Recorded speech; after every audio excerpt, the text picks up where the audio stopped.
Hello दोस्तों, स्वागत है आपका मेरे YouTube चैनल। चलिए स्टार्ट करते हैं हिंदी की पद्य की पाठ्य योजना, जिसका नाम है मैं सबसे छोटी हूँ। ये एक कविता है और इसमें कुछ बेसिक इन्फॉर्मेशन पहले डालनी रहती है। दिनांक, कक्षा, विद्यालय, विषय, उपविषय, चक्र, अवधि, प्रकरण।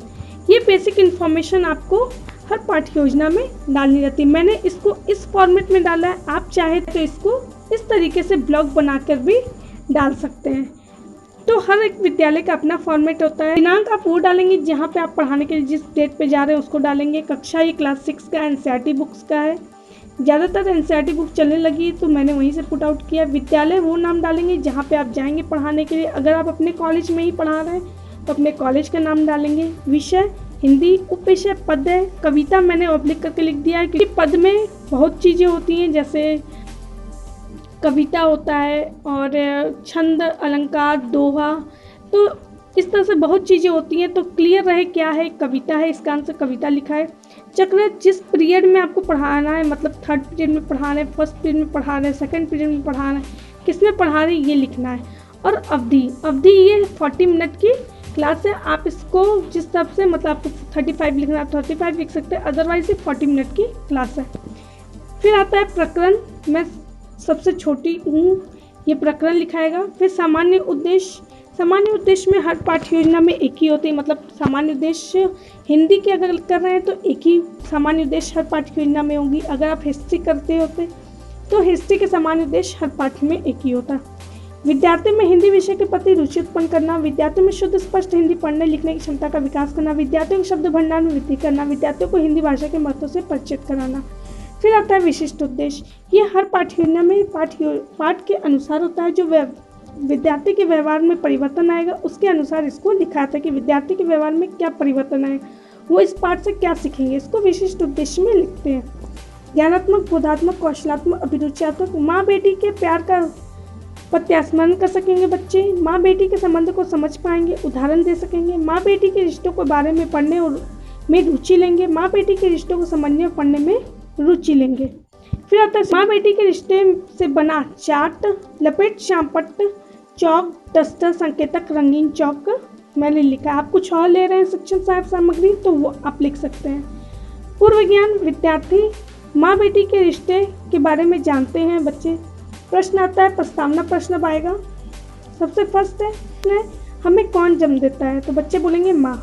सेकेंड, हम लोग अपनी माँ के क्या है, तो बच्चे बोलेंगे बेटे हैं, बेटी हैं, बच्चे हैं, कुछ भी बोलेंगे तो यही सब लिखना है। माँ अपने बच्चों से क्या कराती है, तो बच्चे बोलेंगे प्यार, स्नेह आदि करती हैं। तो माँ बच्चों से क्या करती है, प्यार, स्नेह। तो जो क्वेश्चन का आंसर बच्चे दिए हैं उसी से ही नया क्वेश्चन पुट आउट करना है, मतलब हर क्वेश्चन एक दूसरे से कोरिलेट करे। प्रस्तावना प्रश्न में ये मेन है। और लास्ट में आपका समस्यात्मक रूप आना चाहिए जो यहाँ पर आया है।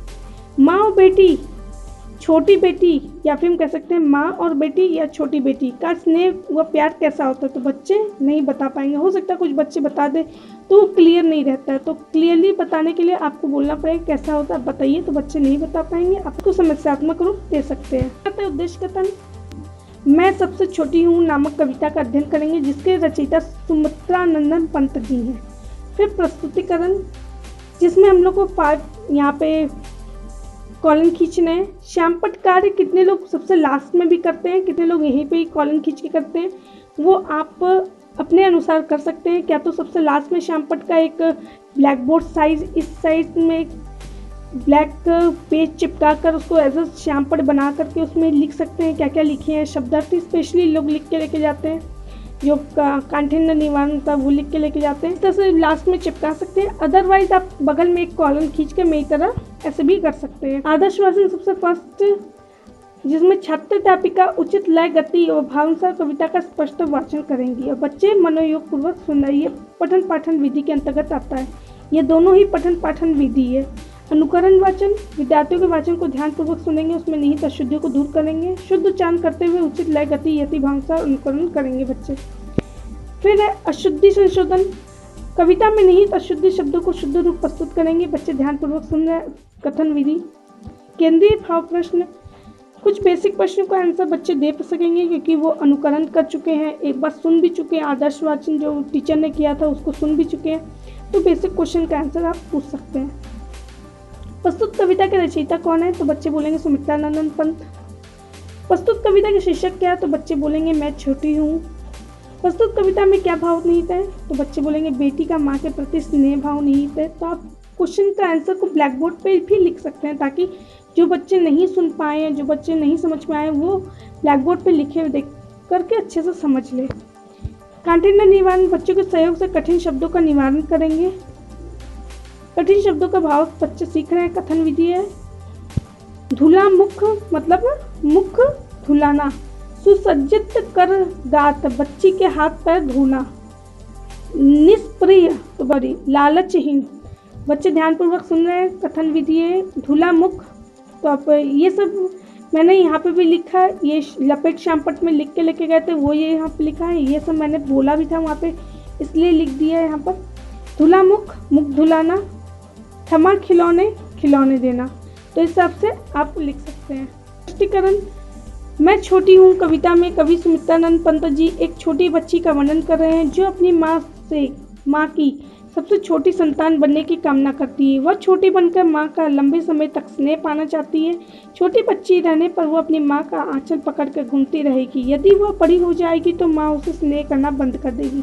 रहने पर अपने हाथ से खिलाना, मुख पूछना, बच्ची का हाथ पैर धोना, फिर खिलौने देना और पहियों की कहानी सुनाना छोटेपन से ही संभव है। बड़े होने पर बच्ची माँ का स्नेह खो देती है। तो बच्ची छोटे बनकर अपनी माँ का स्नेह लगातार पाना चाहती है, जिससे वो सुरक्षित रह सके।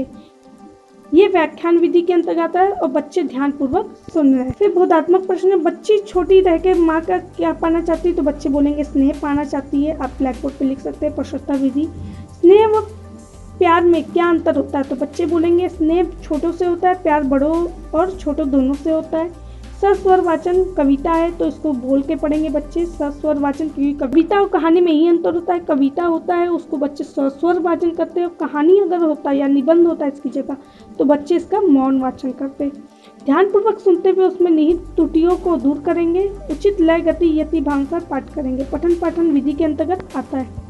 पुनरावृत्ति प्रश्न, बच्ची किसके हाथ में रहने के लिए बड़ी नहीं होना चाहती? माँ के साथ रहने के लिए बड़ी नहीं होना चाहती।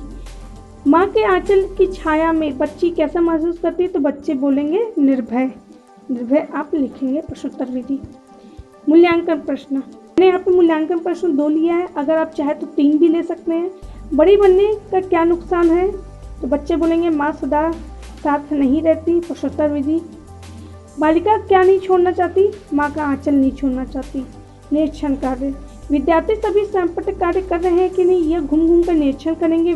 छात्र अध्यापक ये काम करेंगे या छात्र अध्यापिका ये काम करेंगे, और बच्चे क्या करेंगे? श्यामपट्ट के महत्वपूर्ण कथनों को कॉपी पे नोट करेंगे। फिर लास्ट है गृह कार्य, तुम्हारी माँ तुम लोगों से के लिए क्या क्या काम करती है? अपने शब्दों, सबसे पहली बात तो ये विद्यार्थियों के अपने शब्दों में बोलने वाले क्वेश्चन अगर दिए जाए तो बच्चे भाव प्रकट करते हैं और अपने इच्छा जो अपने शब्दों में कुछ कहने की जो उनके अंदर भावनाएं हैं वो बाहर आती हैं। तो इस हिसाब से मैंने ज़्यादातर क्वेश्चन ऐसे चूज़ करती हूँ जो बच्चे अपने शब्दों में बोले। अगर आपको वीडियो अच्छा लगा हो तो उसको लाइक कीजिए, अन्य लोगों के साथ उसको शेयर कीजिए और मेरे चैनल को सब्सक्राइब करना ना भूलें। अगर आपको किसी विषय से संबंधित कोई पाठ योजना चाहिए तो आप मेरे को कमेंट बॉक्स में कमेंट कर सकते हैं, मैं आपको जल्दी प्रोवाइड करने का प्रयास करूँगी। Thank you for watching.